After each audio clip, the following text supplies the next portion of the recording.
during their discussion, they said, like, why not ask the United Nations doesn't want to come here for a fact-finding mission? Why not ask the civil society? We cannot make up this idea. That is how it started. And when they said it, they left the country. And they left the country because they were coming from Tunisia, France, Italy, and Germany. And when they left the country, we started here with that idea that they projected. We started with that idea, and then we come here. We came here at the first because this is a Libyan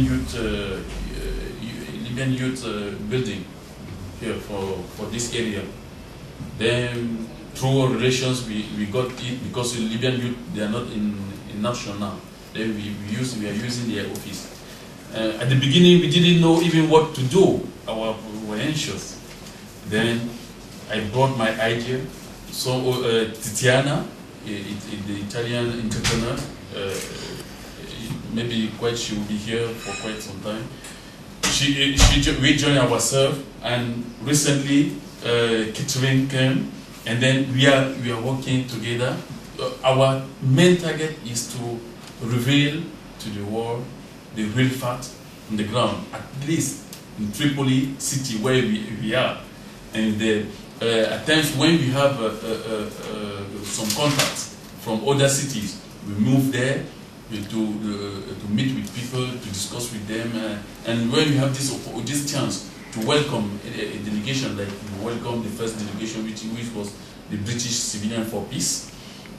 That delegation went in some cities here to visit and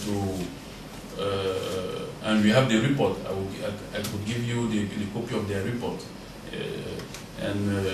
After that British, we had an Egyptian fact-finding mission who came here, and therefore we are having some personalities. As we receive former Senator Cynthia, and most of them, even the Lord Ahmed from Britain, and all those people, they are coming with their own means. And here, as we have relation, we try to contact. Maybe it is difficult to go in the area of Sujuma that they say it was bombed. Then we try to find contacts who can lead us to the areas that want to be visited. That is how we try to work out. We don't have means, and we are trying to look around. Even last time I forgot to talk to Senator. Please, we need help. We need help to. Maybe we can do better because we still have a lot of things to do. But we need money, maybe to send people, like the question said by Mr. Mike, to know how many people are coming in.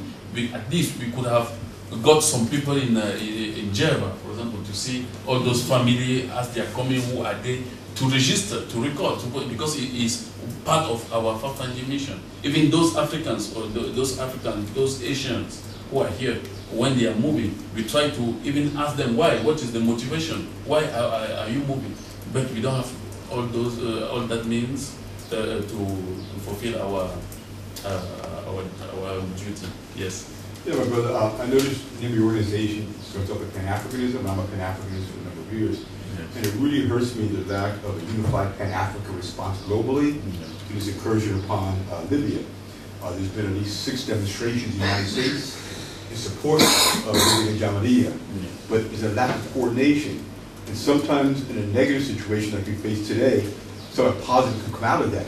And I would think that given the fact of Jamahiriya and Brother Gaddafi's outreach to Africans throughout the world, through the Mataba in particular, which I just came through the Mataba, that there are activists and supporters throughout the world, whether in the Caribbean, Brazil, West Papua Guinea, I've actually met here, and that what we need to do is not just focus only on Libya, but how do we build our own Pan-African force, ideological, political force, so that we can focus on Libya today.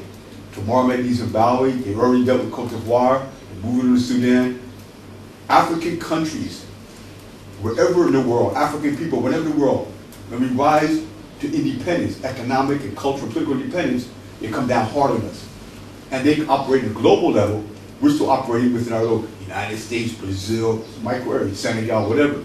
So my question is this: because people are reaching out to support Libya, I think it's also important for you as a point person, possibly in your organization, to begin to build a centralized database, communication system, so that at some point we can say, hey, we want to have a mass demonstration in front of the UN, or a mass demonstration in Addis Ababa at the AU, for the AU's failure to be more militant.